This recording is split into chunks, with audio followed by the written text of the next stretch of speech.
Hello, welcome to EFGC 5809. These slides are the lecture, if you like, for this week. But please note that there's also a second set of slides which is all about code of conduct, mainly because it's an important aspect to keep in mind and you can read it in your own time. It's pretty straightforward. Whereas these slides connect more to the social, political and cultural dimensions of teaching as a profession, and I thought there might be more to say about it if you like. So the focus this week is for you to understand some of the social, political and cultural dimensions that frame teaching as a profession. And the particular context we're looking at is policies, public debate and also government action in response to that. Obviously needs also frame the idea of policies because they emerge for a reason. The success criteria this week is for you to recognise some examples of the various ethical, legal and professional dimensions of teachers' work.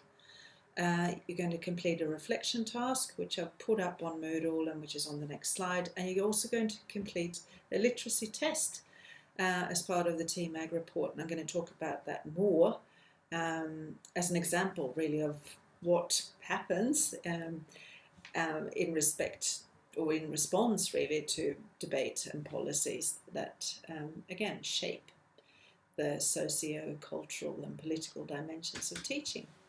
So this week I want you to reflect on 3 of these questions that Sellers pose, and it's in your Sellers reading which is up on Moodle. You've obviously got the questions here. Pick 3 of them and write about a 200 words roughly response for each question. Post your thoughts in respect to your thinking on Moodle and respond to at least one of your peers. These might be things that you put forward as annotated considerations as part of your critical incident, or it might just be for your own thinking as well. The idea is that, nevertheless, that you start teasing out aspects of teacher as a professional that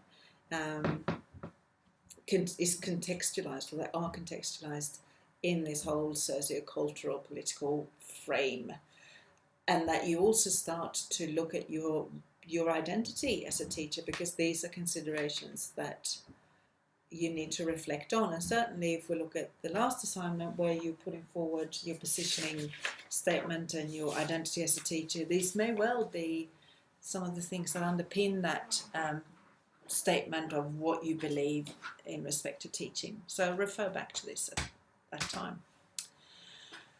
Sellers also talks, she refers to what the literature highlights in respect to teaching as a profession, and certainly a lot of these things we see manifested partly in what we're doing as part of this course, but in the world as we know it. Teaching as a profession involves intellectual activities and techniques, which obviously again connects to some of the things we spoke about last week, strategies that teachers use in order to promote the best learning possible. But these other aspects of things we'll probably look at more this week. So it has a code of ethics, and you've got that code of conduct slides. There's some very serious frames and parameters that set out what professional teachers and what the expectation is of teachers as members of a profession. It requires extended specialised preparation, and some of the things we're looking at today is part of that preparation to meet the demands of schools and parents and students' needs. It also demands continuous service and growth, and that's one of the teacher registration requirements, to be registered in the first place, but also to keep one's registration current. There is a demand that teachers continue to develop their professional knowledge and their understandings. Also, as a profession, it sets its own standards. It monitors professional performance using independent judgment. And we've got the examples of, again, the AITSL standards, the Australian Institute of Teaching and School Leadership, and the TMAG report, which I'm going to talk about more shortly, and I will explain what that acronym stands for.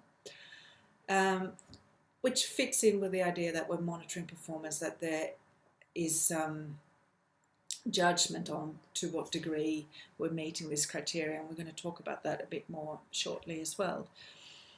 It also affords a life career within a structure, and again, those various career stages within the 8SIL framework certainly illustrate that the literature holds up. And it is a social service, which means that we have legal dimensions such as mandatory reporting, duty of care, legal liability, etc. And it also means that obviously it happens in a social context, so we're working with people. So code of conduct, what is it? I'm not going to dwell on this because I'm assuming you've looked through those slides and read the document. But the code of conduct has been developed for and by the Victorian teaching profession.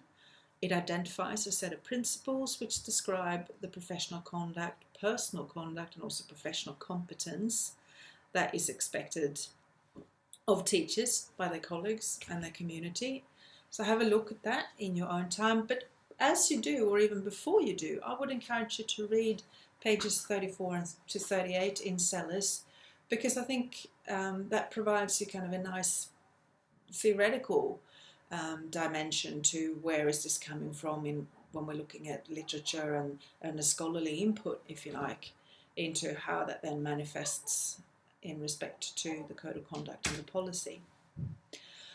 Also, keep in mind that obviously the code of ethics is a values-based document, which is really underpinned by integrity, respect, and responsibility.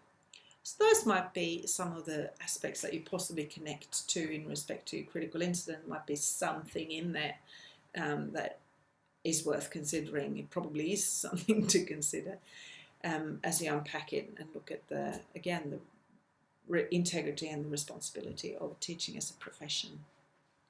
Certainly when you're looking at it as an aha moment of what your role as a teacher really means. Connecting back to what Sellers put forward in those points that I just mentioned about 2 slides ago, the idea that it requires an extended specialised preparation connects quite nicely to the other readings by Mockler and Connell as well. Mockler's talking about the discrepancy really, or the complexity and the contested space between what works and what counts, and the concept of teacher quality within those very different paradigms, and the idea of what is a good teacher. Well, how do you judge that? She's also talking, I'm assuming it's a she, it is a she, I think. Mockler, anyway, talks about the shifting from a technical professional model to a competency model, which I think, again, frames the development and the shifting perspectives of teaching as a profession. In a technical professional model, which is kind of a historical aspect that Connell is looking at, the aim was to ensure that teachers come prepared to the profession with a narrow set of pedagogical skills, aligned with a really tightly controlled curriculum, and this was combined with personal characteristics such as being respectable and obedient. And when you look at both the Code of Ethics and when you look at the 8SIL standards as well, and the fact that we have an accountability culture, and a lot of people argue that the curriculum in fact is narrowed and becoming more and more specific in respect to various disciplines, one could argue that this is still quite alive and well and prominent, the idea of a technical professional role of teachers. There's also been a competency focus, which is a shift according to Connell. This was intersected quite clearly with a market-oriented agenda, if you like, with goals of vocational outcomes being really specific and measurable. And that their whole idea of measuring things is, as you probably are familiar with, very much aligned with neoliberal governments and neoliberal principles of being market-oriented, best choice for the consumer, and really counting everything, a bit like the Depeche Mode song, everything counts in large amounts. And the idea of an entrepreneurial individual. So it's kind of like Maggie Thatcher's England, really, if we do it at a radical level, when we're looking at the entrepreneurial individual, things like performance pay is still very much something that pops up every now and then in the public debate about teachers. And how do you judge that? It's really complex stuff. So I'm just drawing your attention to it, that it is there. Another way of looking at teacher as a professional is as a reflective practitioner, which is another school of thought, if you like, and one that I would suggest Connell is a proponent of. So the virtues of the scholar-teacher model, having a clear account of education as a field of knowledge, using investigating methods to investigate practice and reflect on practice, which is less interested in an overall organizational knowledge, but focusing on the occupational knowledge that can really be developed as part of teachers' practice. So action research, reflecting on practice. And I would say that we also see those elements in the EFGC standards in respect to collaborating with peers and, again, using evidence-based approaches, for example, and examining one's practice is actually part of that whole continuum and part of the various descriptions of, I forget what the very term is that they're using. It's not dimension, but one of those criteria anyway. So we can look at it in respect to various theories that shape it, and when we look at how this then translates into government policy, for example, which in turn impacts on what goes on in classroom, these are some of the considerations to keep in mind. Teaching is very much a political tool, and as Mockler writes, and this is a quote directly from Mockler, in relation to teachers' work, this neoliberal doctrine tend to work with the notion of a role rather than an identity. It's complex, identity is complex and interwoven between various dimensions of teachers' work, and certainly that is one of the things you're exploring, and you're developing your identity as a teacher as part of this very course. So the role of a professional teacher sits more comfortably within the technical, rational conceptualization of teaching, which again is driven by a neoliberal agenda. Aspects of the teacher's role, what teachers do, are easy to quantify, easy to measure, and to mandate, rather than insight, if you like, level of insight and level of reflection in respect to professional identity. An example of this, of the political agenda and the accountability, is the Teacher Education Ministerial Advisory Group, or the TMAG report. Now, you've got the document, and I know that the link wasn't quite working when I went through it, so just have a play with it, Google it, and then you'll get into it. If not, I'll update the link, but you should be able to overcome that. Anyway, once you get to the report, you can see the letter addressed to the then Education Minister, the Honourable Christopher Pyne, in which the head of the TMAG group wrote, "Dear Minister, you appointed the Teacher Education Ministerial Advisory Group to make recommendations on how initial teacher education in Australia can be improved to better prepare new teachers for the practical skills needed for the classroom, so that so that teachers, pre-service teachers, are classroom ready to tackle these challenges." And I note in the report that the unanimous and enthusiastic support in respect to each of its findings and recommendations of the members of the group. So this has had quite wide traction, according to the person who wrote this. In conducting our work, we've kept a solid focus on student outcomes as the fundamental driver for teacher quality. Teachers matter, they deserve the very best preparation so that they can be successful from their first day in the classroom, and strengthening initial teacher education is critical to ensure the quality of Australian teaching and being world class. So that's kind of where it's coming from. The idea is to make people more professional or better equipped to meet the high demands of the teaching profession. The rationale in the TMAG report is that there is really strong evidence that high quality teaching is fundamental to student learning, with the biggest in-school factor determining student outcomes. And here we have our friend John Hattie referenced again. which you looked at in respect to evidence-based learning and evidence-based strategies that make a difference. So he's had a huge impact in this whole development, really. Despite the evidence of excellent programs of innovative practice, it's clear that there are significant public concerns regarding the variability in quality teaching in the Australian classroom. So in response to this is how this TMAG initiative has come about and has a very real impact on you guys and me as well as a lecturer. So as part of this, a national approach to accreditation has been rolled out in Australia, which is nationally consistent to the accreditation of initial teacher education programs. And that was agreed in 2011, and then it's been implemented in respect to accreditation standards that fit in with the AITSL standards and so on.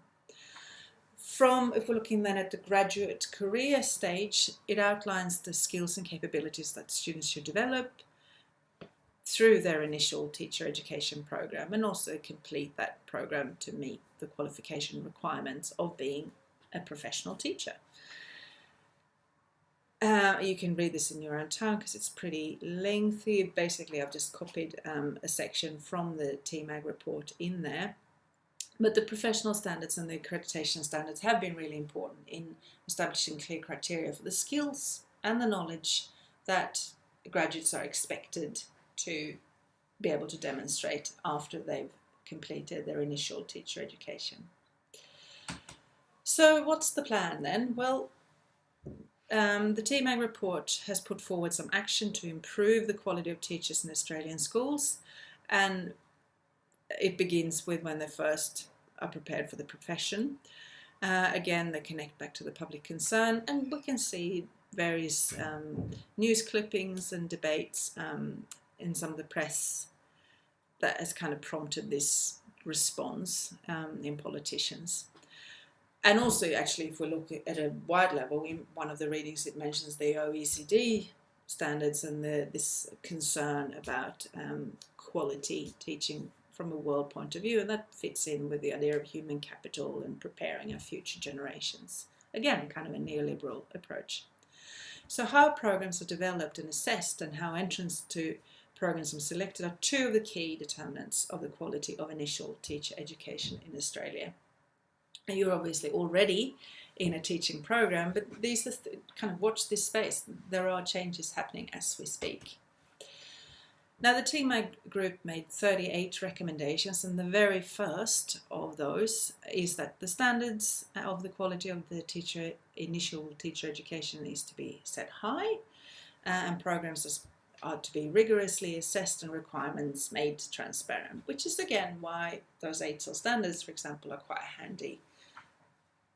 And also, I would suggest that it's a good idea to read the TMAG report to know what are some of the aspects that, again, constitute ideas of teacher as a professional in respect to preparing our pre-service teachers for the job. So, looking then at Action Now, which is the initiative directly linked or directly coming out from the TMAG report, which was released last year. Action Now focuses on changes to teacher education that are really quite practical and achievable. And there are 5 themes in respect to stronger quality of courses, rigorous selection for entry, improving structural practice, robust assessment, and then national research and workforce planning capabilities. One of the things that is part of this is, or a first step in respect to achieving quality education, is to test pre-service teachers' level of knowledge and skill in literacy and numeracy. And you would have seen this literacy and numeracy test for initial education students. Because well-trained, again I'm quoting here, well-trained, skilled and knowledgeable teachers provide the foundation for a high-quality education system in which every Australian student receives excellent teaching. So again, think back to Hattie and those strategies that he's talking about in respect to what really makes a difference. Well, in order to make that happen, we need to be quite literate and numerate, possibly. So the literacy and numeracy test for initial teacher education students is designed to assess students' personal literacy and numeracy skill, and ensure that teachers are well equipped to meet the demands of teaching and also assist higher education providers. This is from an ACER report, and I have deliberately not put the link because I didn't want you to jump to it because of what you're going to do shortly. So the first phase of this testing commenced in August last year, with up to 5,000 students having the opportunity to participate, and from July this year all students enrolled in an initial teacher education course, whether it's undergraduate or, as in your case, postgraduate, will be expected to sit and actually pass the test before graduating. So in preparation for this, Fed Uni students will be sitting a number of kind of practice tests before you sit the real test. In fact, that's one of the tasks that we're going to do today. So I've constructed the literacy aspect of the literacy and numeracy test from the ACER publication as a quiz on Moodle that you need to complete. Now, first of all, you actually need to download the text for the literacy test because there's some comprehension questions, and I put that as a PDF document on Moodle. Once you've read the text, you need to take the 9-question quiz on Moodle. I've only given you one opportunity to have a go at this, but I'm happy to release it again so you can take more quizzes. But it's actually part of Fed Uni's strategy to make sure that all the students have been exposed to these practice quizzes or practice tests before you eventually sit the real test. So it's a chance for you to have a look at that. So be aware that this quiz activity is monitored to make sure that you've completed it. And I would suggest that you look back, because you will see whether you got the answers right or wrong. Look back and think, okay, well, if you did go wrong somewhere, what does that indicate? What did you do? So that you actually analyse your results and use that as feed forward into your own learning. So once you've completed the literacy quiz, please use those answers to identify areas you might need to strengthen. Identify relevant goals to work towards as part of this course or during this semester, and keep that reflection in your professional portfolios. It's not something I want you to post on Moodle, but certainly I want you to reflect on it and I want you to think about it. So, reconnecting then to this week, the learning intention was for you to understand some of the social, political and cultural dimensions that frame teaching as a profession. And the success criteria for you is to recognise some examples of ethical, legal and professional dimensions, complete the reflections task, which isn't on the next slide because this is not the final thing, but anyway, it's up on Moodle, and also complete the literacy practice test. So it's not the real test, it's just a practice run. Okay, thank you very much.